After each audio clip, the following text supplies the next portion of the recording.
What is up, YouTubelettes? It is PuddlesA1 here, and I'm bringing you another narrated Wi-Fi battle. Now, today, guys, I got a UU match against iEncredible. He's this guy I met on the Smoking server a while back because this is a pretty old battle.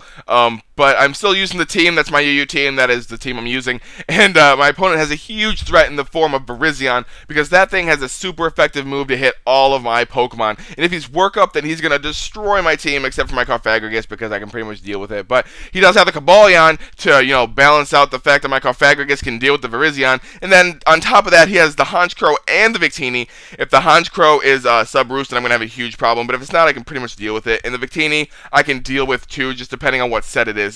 Also, if my voice sounds a little weird, it's because I went to Cedar Point, which is an amusement park in Ohio, for those of you that don't know, and that's why it's here. So anyway, here we go. My opponent's going to be leading off with the Porygon 2 as I decide to lead off with my Registeel. And now, first turn, I actually see that he has Trace instead of Download, which tells me he is a more defensive set as opposed to offensive. So I know he really can't do anything to me. So I have no fear, and I'm just going to go for the Stealth Rock. I was going to go for Stealth Rock regardless of him staying in or not, but him going into Cobalion means that I have to go for the Seismic Toss because I do not want this thing setting up a substitute and going for SD and destroying my team.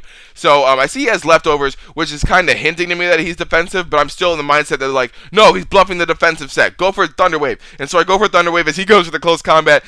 It doesn't do too much, that Close Combat, so I'm thinking that he probably is defensive, but I still wanted to Thunder Wave it just because 108 base speed is not something to mess with, even uninvested. So he is paralyzed. He has taken one hit from Seismic Toss, and I'm going to go for another Seismic Toss as he brings in this Victini. And the Seismic Toss is actually going to bring it down to a little bit below half, which I'm really happy with because this Victini is a huge threat, and now that I got Stealth Rocks up and it's below half, that means it can't come in twice. So I go for the Seismic Toss again as he unfortunately misses the Blue Flare, which automatically tells me that this thing is Life Orb because I haven't seen a Specs Victini and I don't even know how long, and I have never once seen a special Choice Scarf Victini. So he does hit the Blue Flare on this turn, takes me out, and then I see Life Orb, which just confirms that I was right in all my thinking. And then I go out in my Cappuccino, go for the U-turn, and take out this Victini. That KO is for you, Corey, because I remember in my first video I think I had with this, I promised you that Cinccino would do work, and it's not really doing work, but it took out a Pokemon, which I don't think it's ever done. So that's for you, Corey. You're welcome.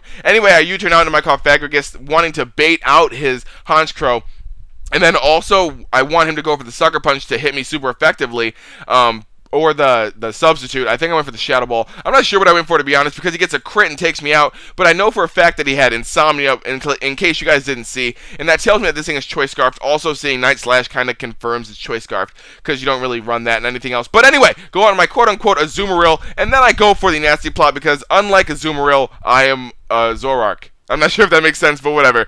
I am at +2 now. This Blastoise is in, and Blastoise has decent bulk, but it does not nearly have enough bulk to take a +2 stab Dark Pulse that's Life Orb boosted from a Zoroark. So that's going to take out the Blastoise, and now he's going to go out into his Porygon 2. And I took a lot of time here, because it was either go for the Focus Blast and miss, and risk the miss but get an Oko, or go for 2 Dark Pulses and take it out for sure. I decided to risk the miss and go for the Oko. Unfortunately for me, I miss, but I do get an Oko on this turn, so I guess if I would have went for 2 Dark Pulses, it would have been the same thing as if I, did go for the Focus Blast like I did. But I do manage to take it out, which is pretty nice, and now he's going to go into his, little, what's this thing called? His Honchkrow, of course, I'm so stupid. He goes for the Sucker Punch to take me out because he knows I'm not going to want to stall him out or anything. So, I go out into my, whatever this thing is called, my Meloetta Aria form, and I decide to go for a Calm Mind because I don't want to take a Sucker Punch, and I know he might go for Sucker Punch because he is locked into it, but he does switch out and go into Cobalion, and now I can go for the Psychic because this thing is paralyzed, and I won't miss Psychic, and it should take it out from +2 because I'm pretty sure that Cobalion's special defense is like 70 something. Don't quote me on that, but this is where not having Psyshock actually comes in handy, but I can see where having Psyshock would come in handy. So he sends out this Virizion here, and I see Giga Drain, so I was like, okay, that's fine by me because I do have the +1. You're not going to be doing much to me, and I decided to go for the Psychic, and that will be enough to take out this Virizion, even though Virizion does have that awesome, what is it, base 128 special defense? No! What am I talking about? That's Meloetta that has 128 special defense. Virizion has like 120 or something. I don't know. Anyway, goes out into his, what's that thing called again? Honchkrow. How do I forget that it's called Honchkrow? It's like my favorite Pokemon. But he goes out in the Honchkrow, goes for the Sucker Punch, takes out my Meloetta, and then goes for the Sucker Punch on my, my real Azumarill, I'm able to live and go for the Ice Punch. I only went for Ice Punch because I wasn't sure if an Aqua Jet would take it out from that range, but I knew I would be able to live one and go for the Ice Punch, and I do take it out, and I do get the win. Thank you, iEncredible, for the battle. I know it was a pretty short battle and, really straightforward because that's what this team does, but I am running low on battles because I haven't been able to get them because of moving, and then I didn't have Wi-Fi for a long time, and then as soon as I got it, I went to Cedar Point, so it was like, I haven't gotten any battles. So if you guys want to battle me, please, please, please add me on Skype and ask me, because I cannot always battle you when I get comments on this video. But if you add me on Skype, when I get home, I see those comments, and I will reply to you and tell you when I am taking battles. So thank you guys for watching. If you guys want, you can go ahead and click the Azumarill to see my last video. Click the Registeel to see my next one when I upload it. Follow me on Twitter. Follow me on Tumblr. Add me on Skype. Please. PuddlesA1 is the name throughout all of that. Thank you guys for watching. Also, if you guys want to know when I'm taking battles,